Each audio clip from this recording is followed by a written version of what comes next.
Good morning, all. Welcome back to the Coptimizer podcast.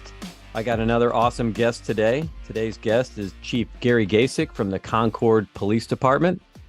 Chief Gacek started his career as a youngster up in Milwaukee, and I'm going to let you hear him tell the story because I think it's pretty unique and unusual. So, Chief, welcome to the show. Thanks for having me, Patrick. This is my very first podcast experience. So welcome to 2005 for me. Yeah. Well, I'm going to try not to disappoint you here. Two current chief and an old chief on a podcast chatting. This has the potential to be riveting or catastrophic. Yeah, exactly. No, but I really do appreciate you taking some time. We had a good conversation prior to getting set up for the show. And you told me that you started policing at the age of 17. And I just thought that was awesome. So 17, wow. I can't even imagine at 17. Nope, wasn't ready. Yeah, so I had the opportunity to go to college, the conventional route, and I also had an opportunity to join the Milwaukee Police Department as a police aide or a police cadet. And in Milwaukee, that's a full-time, uniformed, full benefits job where it's an apprenticeship for a few years before you can go into the academy at age 21. So for me, right out of high school, I joined. I was 17. I turned 18 about a month or so into my police aide career. So yeah, it was an early start, but it was a formulative experience those 3 years. And in Milwaukee, oftentimes those police aides ultimately end up later on in their careers being members of the command staff. So it's a really good program to immerse these young folks into the profession. So when you say uniformed, so not armed, I take it, or were you Correct. armed? No, correct. Not armed. So, when I went through as a police aide, it was the exact same uniform as a police officer, minus the duty belt. The badge is different. It was a smaller badge, I believe. In the years since, they've gone to, instead of a navy blue uniform shirt, a light blue. It's a little bit more clearly recognizable that the person's a police aide. I think they might even have a rocker over their shoulder patch that says police aide. But when I went through it, yeah, same uniform as a police officer, different badge, no duty belt, working inside. So how much did you get paid? Do you remember? Or did it even matter? Oh, I have no clue. But in 1990, I thought I was rich, right out of high school. Those first few checks, I was like, this is awesome. Well, I know even when I started at the PD where I worked at 27, so that was after the military and then after college, I still couldn't believe I was getting paid the first few years I was on the job. It was so much fun. So at 17, getting paid working as a police aide, that had to be pretty thrilling. Yeah, and I got to work in a few different police districts. I got to work in the jail. My parents used to joke when friends would ask, how's Gary doing? He's fine. He's still working for the, police department. He's actually in jail now. So they always figured I'd end up in jail. They just didn't know in what capacity. Yes. Yeah. We're all on the same path. And it's those the divergence in our choices that lead us either to working in the jail or being in jail sometimes. So yeah. That's and of course, even with benefits, that's a pretty robust program. Of course, when you're 17, who thinks they're ever going to need healthcare benefits? But if you break your ankle or get busted in the chops, that's kind of a nice thing to have. Yeah, the great thing, and they've since changed this, but the great thing was that those 3 years as a police aide counted towards my creditable service towards retirement. So I was literally able to retire at the age of 42 and 11 months. And that's why I became a police chief, in the summer of 2015 at the age of 43. Wow. So tell me a little bit about your path then at Milwaukee PD. You are a police aide and then you get hired as a police officer. Yeah. So I was able to get into the academy. You know, the minimum age in Wisconsin is 21. So I turned 21 a week later, the academy starts. So I just barely slid into that particular academy class. Went through the academy, pretty unremarkable. Was assigned to a patrol district just like everyone else. And again, pretty unremarkable. You know, it's Milwaukee. It's you know, the north side of the city. It was district number 4. The northwest part of the city, and just the average normal, you know, patrol duties in an urban environment. You know, you get a lot of experience in a very short period of time because the pace and the tempo is crazy. And this is, you know, at that time, 1993, we're still going through that whole, you know, late 80s, early 90s, you know, crack epidemic, you know, significant amounts of violent crime in urban areas. And so I got a good taste of that early on in my career. You know, I've had a conversation with another chief, and we were talking about the same thing, and that sometimes I think people forget how busy police departments were in the 80s and early 90s, and the impact that the crack cocaine epidemic had on communities. And we had a nice long period of time, quite frankly, you know, from the probably late 90s, you know, up until 2015, where, you know, crime just steadily was on the decline nationwide. Violent crime was down in all of our major metropolitan cities for the most part. Yeah, those were busy days back there for police departments.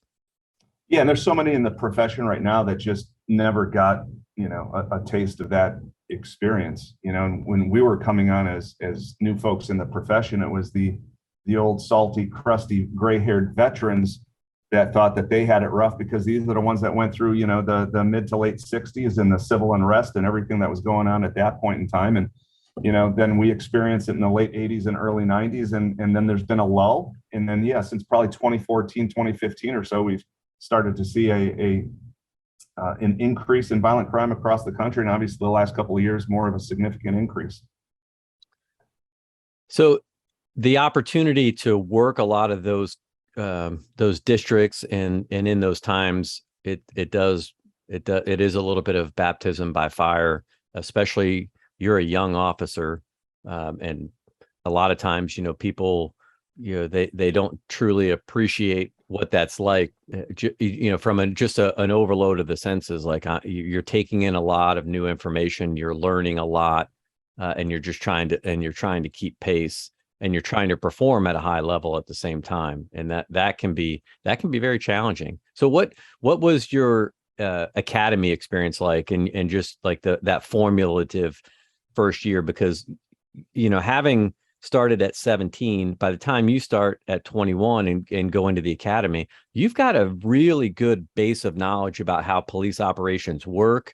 You've got relationships that are formed inside of the organization. So for the 21-year-old or 25-year-old or 30-year-old that's starting day one, they're not in that same position. Exactly, and that's a huge advantage for the police aide going into the academy. Now, Milwaukee runs their own internal academy. I believe we started with a class of 66 individuals. Yeah, you know, we already had developed relationships. We know how the department is organized. We already have contacts. We have, you know, some of us had developed mentors at that point. The things that you were covering in the academy are things that we've already either done or experienced or have read about. So it was just easier academically. Physically, it's the same for everybody, right? But, you know, I'm a 21-year-old in relatively decent shape at that point. So the physical aspects of the academy were not too difficult to get through. But we ended up having a lot of great individuals in my academy class. In fact, one of them ended up becoming the police chief not that long ago. He's since moved on.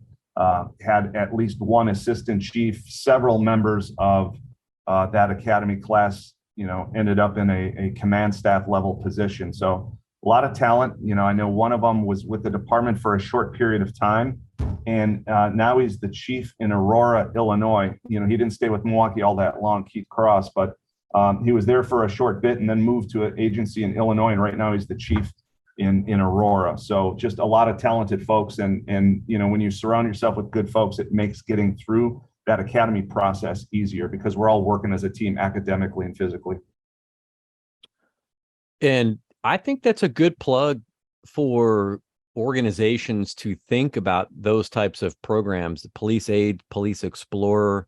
And it might be one of the solutions that we're looking for in this current crisis that we're in. And I call it a crisis because everywhere I go, when I'm talking to chiefs and commanders, they're having such a difficult time recruiting and retaining talent, and we're not bringing in the numbers that we used to be able to bring in. So, when you're really looking to try to build for the future, starting with that youth type of program, I think really it assists in several different ways. One, it helps you identify good talent and people that are that have the right aptitude for the job, but also you're just starting them on that training path. So when they do get there at 21, 25, they're in a better position, because I know even for myself, 21, I was in the military. I was a security police in the Air Force.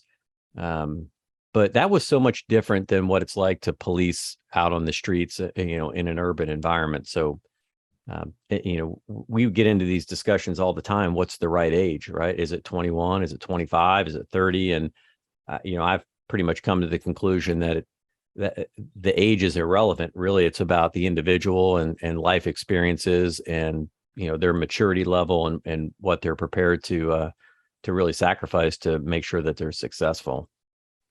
Yeah. And if you look at it too, folks can do a lot of things at the age of 18. They can vote, they can serve in the military, they can do a lot of things. And I think that when we are up against the hiring and recruiting situation that we're in and that we've been in, we need to start looking a little bit more creatively in terms of how do we increase the size of the pool of applicants that are available to us. Departments across the country have relaxed drug testing standards, pre-hire. They've relaxed, tattoo standards and things of that nature. So I'm not aware of any agencies across the country that have been able to lower the age in the last few years. My assumption is that's something that has to be, approved at the state level, through legislation, but something that I think agencies probably ought to be looking at in some way, shape, or form is what is a minimum age that would allow folks to get into this profession. Obviously at the age of, 16, 17, that's ridiculous to think that's the case, but 18, 19, 20, you're starting to look at them being on the borderline of being able to do the job of a police officer. Like you said, it's up to the individual. What kind of training do they get? And are they capable of doing the job and making the right decisions at that age? One of the things that we're doing here that I would suggest agencies, if they're not already doing it, is really trying to be as proactive as possible when you're recruiting. So we have a youth police academy program. So kids as young as 12 years of age are able to get into this one-day youth police academy. We have a week-long summer academy. It started out, the one day started out by taking individuals, from the ages of 12 to, let's say, 16 or 17 that really didn't like the police, that didn't trust the police. I've got SROs in every public school in the city of Concord. And I asked those SROs to reach out to the kids that aren't huge fans of the police and get them and get their parents to allow them to spend a day with us. And let's see whether or not at the end of the day we can change their attitudes about who we are, what we do, and learning more about each other. And that was successful. And of course, when you advertise that type of a program, you're also going to get kids that have an interest in law enforcement. And so we get a diverse group of individuals through that program. We turned the one day into a week long, and the week long is more of a deeper dive into policing. And that's more or less the folks that truly have an interest in law enforcement as a potential profession. So we're actually recruiting folks that proactively. I started a police cadet program a couple of years ago, right before COVID hit. And that is for folks aged 14 to 18. And it's similar to our police aide program in a way, in terms of, the training that we offer. They're not employees. They're not, hired or uniformed or getting any sort of benefits. It's a volunteer program, but we do put them to work at certain special events that happen in the city. And I'm proud to say that a couple of basic law enforcement training, which is our academy, a couple of academy classes ago, 2 of my cadets, we actually hired full-time to be police officers. So if you think about the proactivity of recruiting nowadays, we're hitting kids up as early as 12 and introducing them to the profession. And we're providing them an opportunity from the age from, as early as maybe 14 or 15 through the age of 20 to be in our police cadet program. And when they turn 20, we're willing to hire them full-time, put them through the basic law enforcement training program and hiring them full-time. And that's what I think we need to do, is start making investments in our youth at a much earlier age than what our profession did, a decade or 2 ago. Yeah, it's a great point. And what would your advice be to a chief who maybe wants to do something like this, but also recognizes that when you're in a manpower crunch and when you're running short, and every agency is going to be different. The pace is just going to be different depending on, whether you're urban, in a major city, or if you're in a mid-size or, more of a rural area. But there's a choice as an administrator that you're making in terms of how you're going to utilize your existing manpower. Am I going to take a sworn position or more than that and dedicate them to these community outreach type of jobs where we're going to run youth academies, where we're going to run citizens academies, where we're going to get out and interact with the community? Because there's always going to be an element inside the organization that says, why are we wasting our time there? We need to handle calls for service while, Sergeant so-and-so is out, kissing babies and shaking hands. I'm out here, working the midnight shift, grinding away. Maybe you got that, maybe you didn't, but I think that's been, one of those internal discussions that happens. So, and this isn't taking anybody offline. This is all, on overtime, on off days, and they're all volunteers. Like for the police cadet program, we initially started off with 31 police cadets, and it was a relatively competitive process where we took individuals that were primarily residents of Concord, North Carolina, or at least within the county. And we had 31 cadets, but we also had 22 police mentors. So these are SROs or other members of the department, sworn members, that basically take one of these cadets under their wing and mentor them and make sure that they're showing up to school and getting good grades and making the right life decisions.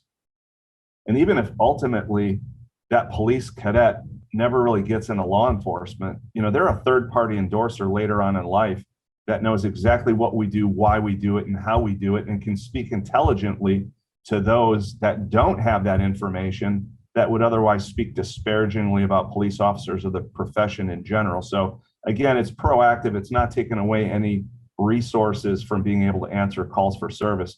And to the extent that I have folks that are motivated to be involved in these programs, they too see the need to start recruiting folks at such an earlier age. They want me to hire good people. They want me to hire folks that are actually dedicated to the profession, because we've probably seen, I know I've seen it in my department, I've talked to chiefs all across the country. Back in the day when you and I probably started the career, we looked at it and we said, you know what, we're going to invest the next 25 to 30 years doing this job. Nowadays, it seems more and more common. Somebody becomes a police officer to scratch an itch that they have, to resolve a curiosity. And after 2, 3, 4 years, they're like, okay, I'm done. I'm going to go sell insurance now. After 2 to 3 years, you just start to begin to be good at doing your job.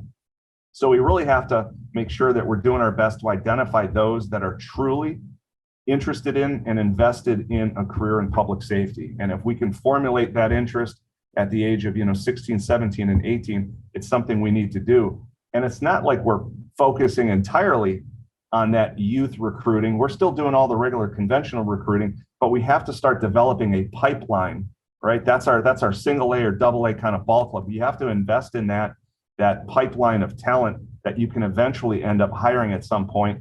And you would hope, based upon our investment so early on, that there's going to be some level of loyalty that individual has to the agency that is going to hire them. Yeah, pay now or pay later. That's really what it boils down to. If you don't make the time and invest now, then you're really going to pay for it later, and probably not the ways that you want. Where, yeah, I think that's fascinating, and hats off to you for having such a proactive approach to building for the future. And I know it's not like that in every community. And so when we have these, and I'm just having this discussion yesterday about recruiting, it's sometimes it's difficult. The average tenure for a chief in the United States is 3 years. That's a very short amount of time. It's hard to build for the future when you're on such a tight timeline, and there's a lot of reasons for that. Primarily, police chiefs are appointed positions, and they're kind of subjected to the winds of political elections, and whoever comes into office sometimes tends to they're going to want to bring someone that's aligned with the way that they think, and so sometimes chiefs get caught up in the middle of that. And so it's not unusual to see a chief work for 3 years, go back to being a commander for 4 years, come back to being a chief. And I think sometimes people are curious as to why that happens, but good, bad, right, wrong, it's just the way it is. And so as a chief, it does take, it takes some planning, it takes some forethought, and it also takes a little bit of courage to make that decision, knowing that it may not be popular with everybody, but it is the right thing to do for the future of your organization, and quite frankly, for your communities, because that's where you're getting the diverse backgrounds and diverse mindsets. And the other part that I think it can't be understated is that you're also in that program that you're referring to, that you went through, that 4 years is a good amount of time. It's great exposure, and someone that really, they're going to know by the time they get to be 21, 22, if that's the career path that they're really interested in pursuing. And it's not going to be that scratch the itch, like you said. And we won't have the amount of turnover, I think, maybe in the future, if we can set up programs like that. But yeah. Well, we're not facilitating these programs in a vacuum. The city manager's aware of what we're doing. The mayor and city council, they're aware of what we're doing, and they've bought into it. They understand the reasoning, the logic behind it, the benefits. So I trust that these types of youth outreach programs are going to outlast me after I'm gone, and I hope that they would. We've structured them in such a way that it's not necessarily dependent upon who the police chief is, but there's community support, elected official support. And so when you have that, these types of programs are supported, and they will likely continue.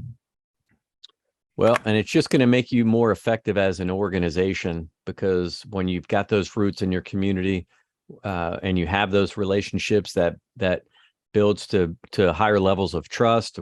When people trust their police department, they're more willing to share information.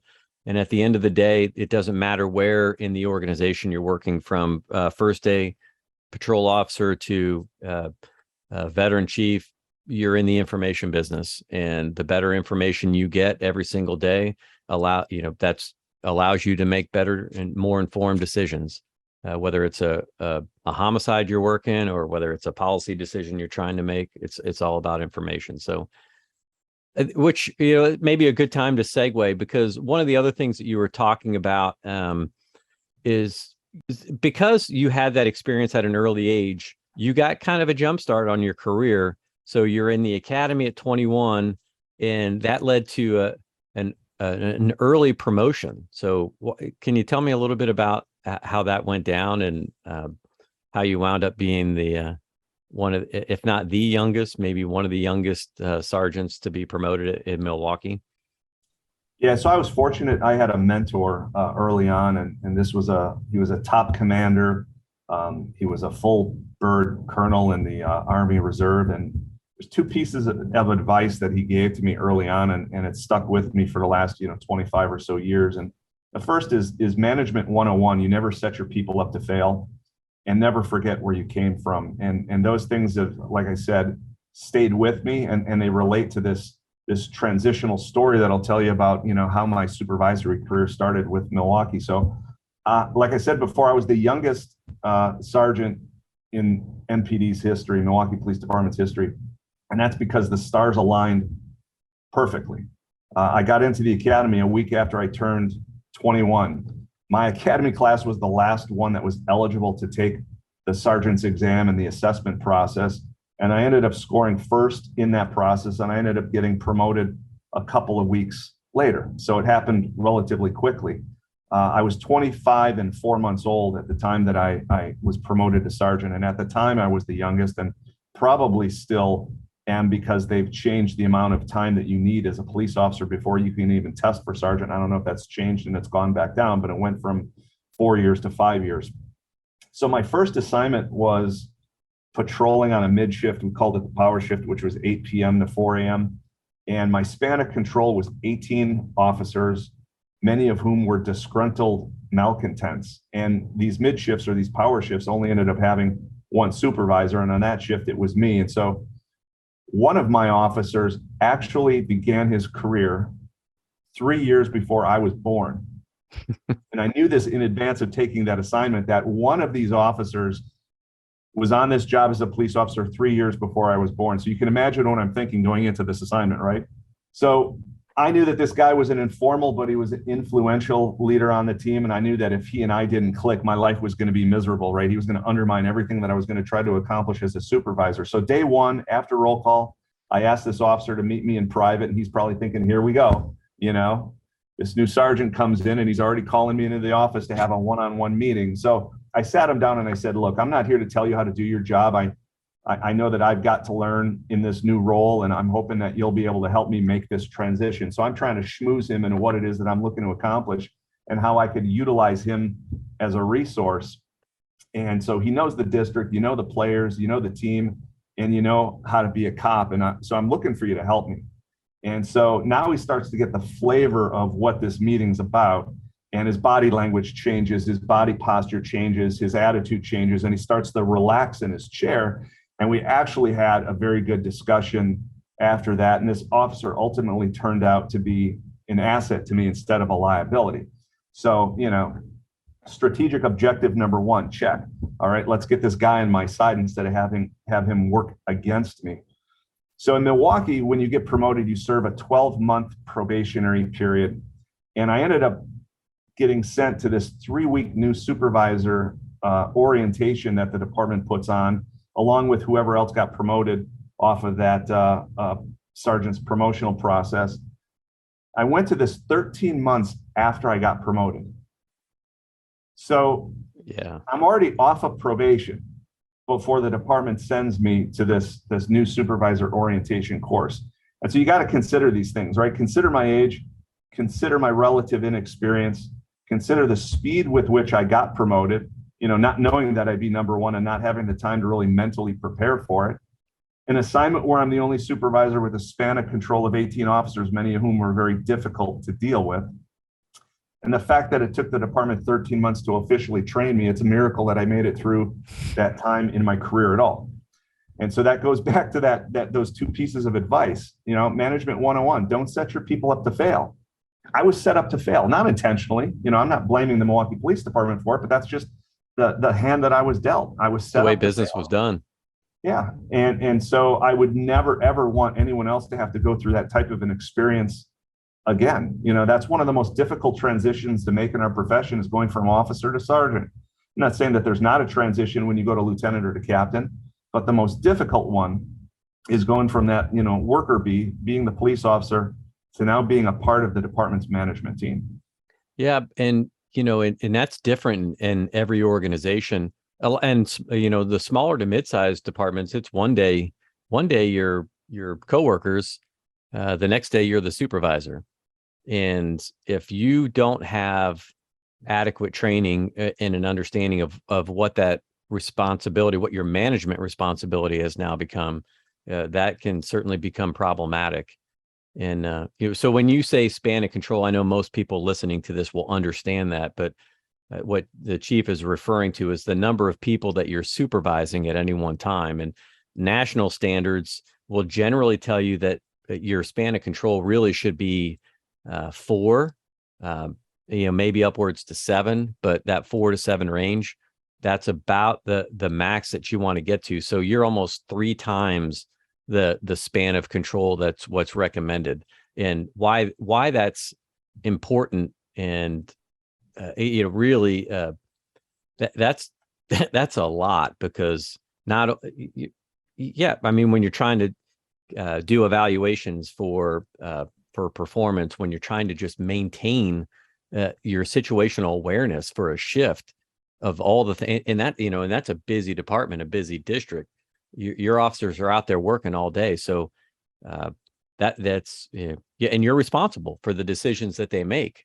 So when you say, hey, look, I was set up to fail. Yeah, you were, but you managed to get through it. And I would say that's not unlike a lot of experiences that a lot of young supervisors have had throughout their career. So it's really something that I think is, when we talk about like this concept of coaching and formal education and formal training, it really becomes critical and for the success of police departments moving forward, is that individuals really have to be able to manage that stress. They've got to be able to manage themselves. So many things to talk about just and break down just in that, from in the position where we're in right now in America and policing.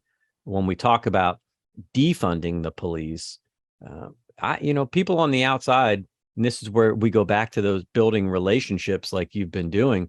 If they don't understand the core of policing, then they don't understand the impact that defunding is going to have on an organization. That's never going to make policing better. It's only going to make it worse. And some of it's like manifest destiny. We think we've got these big issues inside of law enforcement, and we certainly do have some that need to be fixed. But boy, when you cut us off at the knees at that point, now you're really creating some problems for organizations. And rather than defunding, we should be talking about how do we invest so we can really train and educate our, right from day one, from the officer that's coming in the door to those supervisors, identifying them at an early age, getting, and so maybe we consider, like the mentor you had that was a colonel, the way that the military sets things up is you go through a supervisor training course long before you become a supervisor. So you have that training. And then when you move into those positions, they'll send you to advanced training. So it's not like you're coming in cold. And I think sometimes we often make the mistake in policing where we have people that are technically proficient, they're tactically sound, they're good police officers, so we make them a supervisor because that we just make the assumption that they're automatically going to be a good supervisor, and then we don't give them the leadership training and the management training that they need to be successful. And then we want, when they make a poor decision, or one of their people makes a poor decision that they don't address appropriately, we hold them accountable. Fundamental attribution error. We blame the person rather than the system that we have them working in. So, yeah. So 25 years old. So where did you go next? Oh boy. So worked at a district. I ended up going into a couple of administrative assignments after that. Had an opportunity to work internal affairs. Got promoted to lieutenant when I was in internal affairs. Went to a couple of patrol assignments, ended up back in a couple of administrative assignments. And in 2008, the department ended up getting Ed Flynn as the chief of police. And I was fortunate enough to work for the first 2.5 years of his tenure along, side of him relatively closely in the office of the chief. Learned a lot. I would say that I learned more in those 2.5 years about how to run an agency, how to be a police chief, than I probably did in my entire supervisory career combined. And I've told him as much. So it was fortunate for him to end up, crossing paths with me at that formative time in my career. you also said one of the roles that you played was in planning, policy, procedure. You worked with I think you called it the Office of Management and Analysis and Planning. Is that the same role? Just one of the hats that you wore in that role? Correct. Yeah, I worked in that role as a lieutenant and as a captain as well. So that's a lot of great experience that you can bring with you now into the chief's office that you're currently working in. But it gives you a really good opportunity to take what you've learned as a line level officer, as a frontline supervisor. Now you can really begin to evaluate what your policies look like, what needs to change, what's working well. And it also says you guys were doing some work with CompStat. So I know everyone has CompStat looks a little bit different for a lot of people. Of course, the program that was originated out of NYPD in the early 90s, but that's a lot. Did you find that those experiences have been beneficial for you down the road? Absolutely. Writing policies and procedures is an art. It's not a science, and having that experience under my belt has really helped me. Setting a strategic objective or a strategic direction for the agency is something you end up getting out of that assignment. Working with, crime analysts for not necessarily the tactical analysis, but the strategic and administrative analysis that goes on. It did help me. And then, you're working alongside somebody that's been in the business for a very long time, and you're able to see how this person operates, what their decision-making and thought-making processes are. And you really understand better how to handle certain situations that you may end up experiencing later on in your career. Yeah, it's always nice to be able to learn from somebody else's mistakes, right? Yeah. So, interesting thing is, I take over as the chief here in summer of 2015, and, I inherit an agency where almost every single one of their policies was written in December of 2000. And I went to the deputy city manager, who was my boss, and he was the chief one before the chief before me for a lengthy period of time. And I said, how is it that the agency has 15-year-old policies? Almost every one of them's 15 years old. And he goes, well, the chief before me was an attorney, so who am I to change what he had to say? So the first 4 years were really spent fixing that. One of my goals was to achieve CALIA accreditation. And I knew that, this is going to take a while before we get to a position of even be able to be competitive to go through that process. So that was the first 4 years or so getting ready to go through that process. And it took us about 2 years. We achieved CALIA accreditation in late July, this past July. So, did I know then when I worked in OMAP, the importance of that experience and how it would help me navigate through a very difficult process in the future as a police chief? No. But that's one of the things that I try to tell my folks is we all need to move around agencies and get a little taste of various aspects, because you can't be a one-trick pony and think you're going to be successful. You need to be a more well-rounded individual. And sometimes I'm going to end up assigning you to a place that you don't necessarily feel comfortable in. I'm going to have to push you into the deep end of the pool and see if you can swim. And if you can't, I'm going to throw you a life preserver. But that's worked out to where, I've got a upcoming mid-level management staff that's going to be the future of this agency, that are going to be more well-rounded and fully capable of being plugged into any number of assignments. And that's somebody that's more valuable to any police chief, is if they can be moved around the agency and be effective regardless of the assignment to which you've placed them. Yeah, and that's easier said than done, right? Because there is a lot of pushback and a lot of resistance to that when somebody thoroughly enjoys what they're doing. But as an administrator, you try to align your people with their interests and the things that they're really good at, right? Because that's going to impact their performance and what they can do for the agency. But at the same time, you always have to keep your eyes on the future and what's going to be best for the organization. And sometimes when you move people when they don't want to be moved, that can and I can say that from personal experience when I was moved from, supervising a multi-jurisdictional narcotics task force to community outreach. that was a bit of a shift, but in the end, yeah. Is there a story about what you did wrong to get that chief assignment at a future podcast? A future podcast. It comes down to communicating, all right? Talking to your folks and finding out what makes them tick, what are their career goals and aspirations. And when you have somebody that says, you know what, I want to move up the food chain and someday, sit in the office of the chief, I say, but you can't stay in your assignment then. You're going to have to move around. And you may not like the assignment, but you know what, do it for a year and a half, and we can move you someplace else. And so as long as you're adequately communicating what you're doing and why, and they understand it, there's more buy-in to it. One of my success stories is a sergeant that was working patrol, and I needed somebody to go into our vice and narcotics unit. And, he was a little bit of a round peg in a square hole.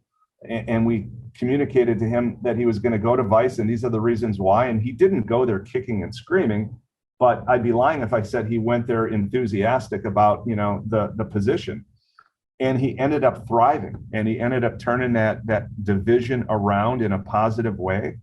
And he's since come to learn the value of being pushed into the deep end of the pool. And I use that as an example to other supervisors about not being complacent and staying in the same assignment forever.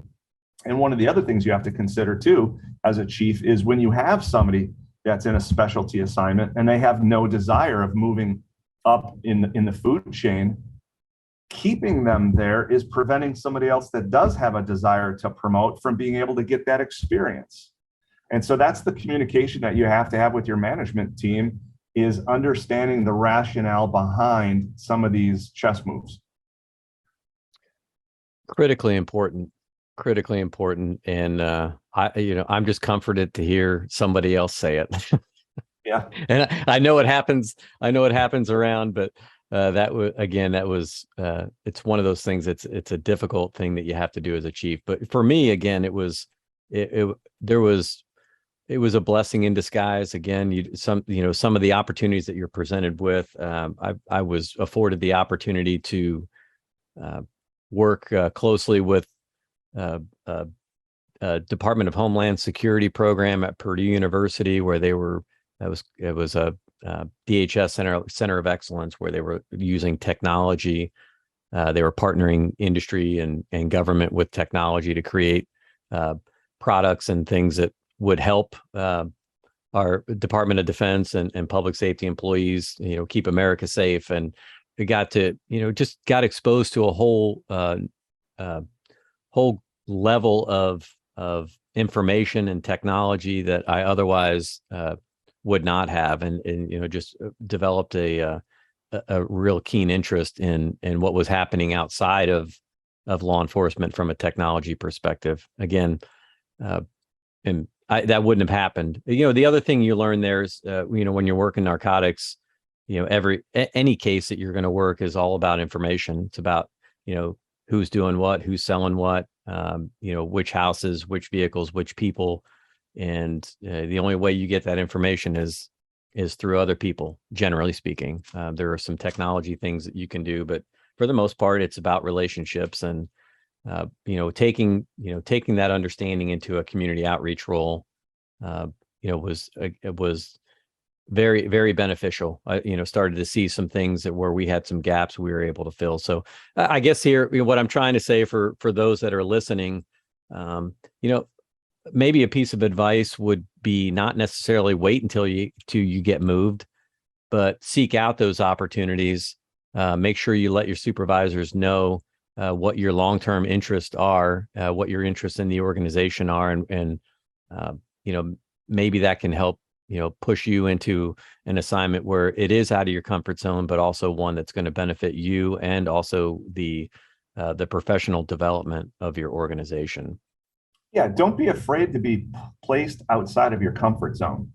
You're going to grow, you're going to develop. You might fail at certain things at first, but you're going to be better off in the long term having a greater number of experiences, especially if you're looking to move up to that, bureau level commander, deputy chief or assistant chief, or even the police chief, is you shouldn't stay in one main area of the department and have that be the entire foundation and basis of your career. Because when you move into one of these higher ranking positions, you're going to be responsible for a whole lot more than what you're a subject matter expert in. And I made that a conscious decision to move around from assignment to assignment to be more well-rounded. As the chief, I have the ability to do the same thing with my people, and they understand why. So the why is very important. It's critical Absolutely. for people to understand. Yep. So, hey, we're getting close to an hour already. I told you it would go fast. So there are a couple of things that I wanted to touch on before we wrap it up today. And it kind of ties into what we're talking about, but I want to go back just a little bit in when we're talking about development and building the future, not just for an individual agency, but for policing in general. The concept of professional development is not new in policing, but I think there are some shortcomings that we have because we've taken a model from, whether it's from academia, whether it is kind of from the military where we made it our own, and we have this model of train the trainer, which can be financially, it can be very effective because training budgets are not what we would like them to be. We could all, if you give me more, I'll spend more. There's no doubt about it. Equipment, and every agency is going to be a little bit different. So when you're looking at improving performance, you're trying to take your people and send them to training. You're also trying to bring training into your organization, all with the purpose of making your officers more well-rounded, having a better understanding of, and not just about how you might do things within your own organization, but how others outside of your organization are doing things, and what you think would work well. The problem with that model is sometimes it information moves through filters, where I take a piece of information and I discard another piece of information, and that piece I discard might be because of my own personal biases or what I think is right. And now my organization misses an opportunity to grab some information that could have been beneficial. Thinking in those terms and thinking about the future of training and policing, what are your thoughts on what we can do as a profession to improve the way that we develop our people? That's a big question. Yeah. I see AI and virtual reality as being, bigger players in terms of, de-escalation training, shoot, don't shoot scenarios. Not every agency can afford a several $100,000 firearm simulator. So I just see that technology becoming more and more prevalent at a lower cost that can reach agencies that don't have the training budget that they would like to have. I believe in training above and beyond what maybe your state mandates. We certainly do it here. I'm fortunate that we are very well funded. And I know that's not the case in many agencies across the country, but we do invest in training beyond state minimums. We partner with our community college, who in many cases is able to take on the costs of some of the training, specialized training that we bring in. So that's a relationship. If you don't currently have, talk to your local community college. Based upon the way they're funded, they're motivated to have, full-time equivalents, butts in seats, as it were. And they'll probably either, pay for or at least take a portion of the training costs off of your plate. Yeah, because if you think about like formal, and we did discuss this briefly, but the formal education process in some states, some communities, a high school diploma or a GED is the minimum requirement. Some organizations have an associate's degree or a bachelor's degree. Formal education is important, right? Because if nothing else, if it's not the information that you're taking with you out of those programs, it's the ability to learn, right? To to be a lifelong learner, and to recognize that, hey, if I want to be successful in life, if I want to be really good at what I'm doing, then I have to take the time to invest in myself, to develop my future self. And sometimes from the organizational challenge is that you have individuals that will always wait for someone else to provide that for them, and then you have individuals that will seek it out on their own. And yeah, unfortunately, not every employee wants to become a better version of themselves. I wish there were. Well, and you can't, right? It's like you can't. The old saying is, you can lead a horse to water, right? But you can't make it drink. So, it sounds like Concord is a place where I would want to come work, and you're really looking towards the future. You have a very keen sense of what's important, how to develop people, and then I think taking that advice that you got as a very, very young officer is don't ever forget where you came from, and don't set your people up for failure. And we are hiring. We do have some vacancies, so I'll just throw that out there. Shameless plug, and just make sure you understand this is Concord, North Carolina, not Concord, New Hampshire, not Concord, California. I think there's like 11 or 12 Concords out there in the U.S. and we're not Concord. We're Concord, North Carolina, and we're hiring. And check us out on our website, and my information's on there, and you can certainly reach out to me if you want to learn a little bit more about what we do, how we do it, and why we do it. Awesome. All right. Now, before we close it out, a couple of my favorite questions. What book are you currently reading? It's called The Subtle Art of Not Giving a F. I listened to that on audiobook when I was a couple of summers ago, when I was sitting at the beach. At my brother-in-law, who was an executive for Anthem, he says, you have to read this book. So I downloaded it right away and started listening. Yeah. So I heard about it from Aaron Rodgers. I'm from Wisconsin, so I'm a cheesehead, and we're inherently Packers fans. And I apologize to those out there that are listening that aren't. But that's your heavy cross to carry, not mine. So Aaron Rodgers had just mentioned it in one of the interviews, and I decided to check it out. And it's a good book if you haven't read it. And it's not about not caring. It's about not being too overly invested in things that ultimately don't matter all that much later on down the road.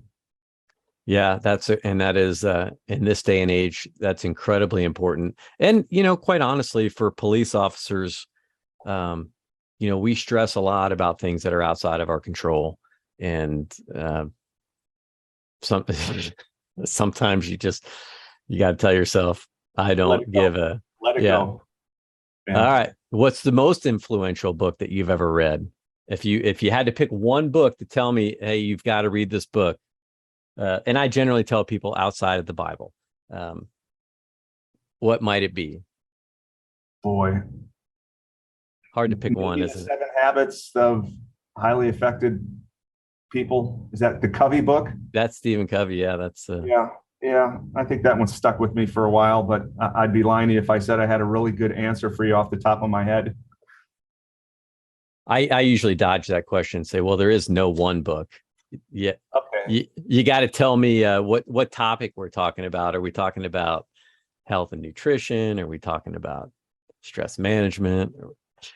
Yeah, so there's really no one book, Patrick, that I can point to. Well, my book that I'm reading currently is it's Ryan Holiday's new book, if you've never read his, but I pre-ordered it, got the signed copy in. Discipline is Destiny. I'm a big Jocko fan too, so it's a lot of parallels there. It's an easy read.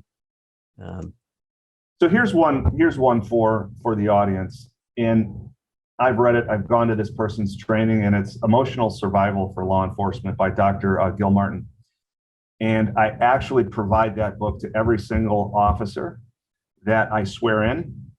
And we do these swear-ins with their family, their spouses, their loved ones present. And I talk about the importance of picking up that book, not just the officer, but the officer's family, and reading it every once in a while. It's old, but it's still very relevant. I think they're, just came out with another version recently, but every few years, pick up that book, read it.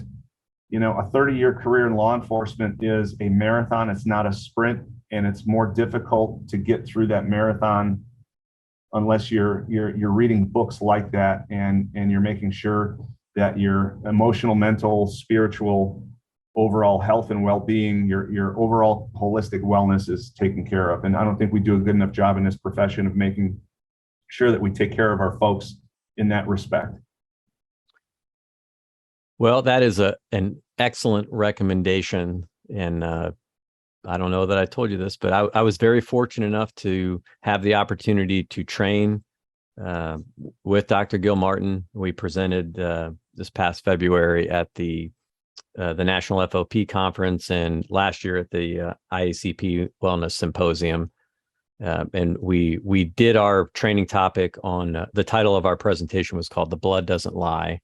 And it was really about the understanding what's happening underneath the hood. Why are police officers dying much younger than the general population? Why are we suffering cardiovascular disease events at a much higher rate than the general population? And Dr. Gil Martin really, he had a bit of a shift from his early days. His core work is still there, but he really started to focus on the physical aspect tied to the emotional aspect, things like how insulin resistance is impacting our health. And so that'll be a good little teaser for a future podcast. So one of the folks that we're going to have on is from Precision Health Reports, Dr. Bill Cromwell and Matt Martin, who started that company. They work closely with Dr. Jim Greenwald out of Reno, Nevada, and Specialty Health. And Specialty Health and Precision Health Reports both have these excellent programs for building resiliency and doing lab work. So you'll have to stay tuned for that episode. We'll talk more about why that's important. And but we're over the hour now, I think. So I'll leave it at that. Chief, I really do appreciate you spending a little bit of your time sharing some of your history and the lessons that you've learned, some of the things that you've had success with, and hopefully our listeners will pick up on a few things. If they do and they want to reach out to you, you have a way for them to contact you easily, or how would you like people to get a hold of you? Yeah, my information, number, and email address is on our website. So it's www.concordnc.gov/police. All right. So now you know how to reach out to Chief Gacek. So we're going to wrap it up. That's it for today. Thanks for listening, folks, and stay tuned for some more awesome guests here on the Coptimizer podcast coming soon. If you're in law enforcement, consider getting a coach, and do so by going to axoncoaching.com. Check us out and contact us today. Until our next episode, I'm 1042.